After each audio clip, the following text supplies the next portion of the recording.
ഒരു ഇന്ത്യൻ ആക്ടറെ ഞെട്ടിക്കുന്ന ഒരു ഇന്റർനാഷണൽ ഫിലിം മേക്കറുടെ ഒരു കോള് വരെ വന്നിട്ടുള്ള ഒരു ആക്ടർ കൂടിയാണല്ലോ. അപ്പൊ അങ്ങനെ വരുന്ന സമയത്ത് നമ്മൾ എവിടെ അത് ക്രാക്ക് ചെയ്യുക, എന്താണത്? പുള്ളിക്ക് ഇഷ്ടപ്പെട്ടില്ലല്ലോ, അവരെന്നെ ഓഡിഷൻ കഴിഞ്ഞ് റിജക്ട് ചെയ്ത്.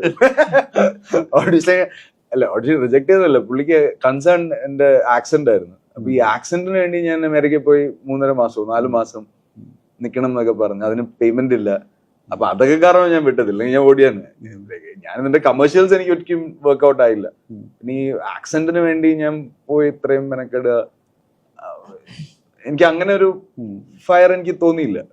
അങ്ങനെ ഇവിടെ ഉള്ള ഞാൻ പറഞ്ഞ ഇപ്പം 2 തരം എക്സൈറ്റ്മെന്റ് അപ്പൊ വരുമോ? കാരണം വെച്ച് കഴിഞ്ഞാൽ ഈ പറയുന്ന സിനിമ എന്നൊരു ടോട്ടൽ പ്രോസസ്സ്, ആരാണ് ഡയറക്ടർ എന്നുള്ള ചോദ്യമേ അവിടെ നിൽക്കുന്നില്ല.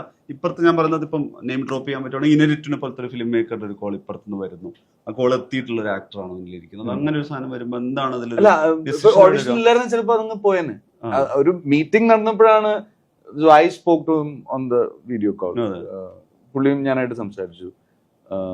അപ്പൊ ആ കോൺവെർസേഷൻ കഴിയുമ്പോഴായിരിക്കും പുള്ളിക്ക് തോന്നിയത്, അയ്യോ ഇവനല്ലല്ലോ എനിക്ക് വേണ്ടതെന്ന് പുള്ളിക്ക് തോന്നി കാണും.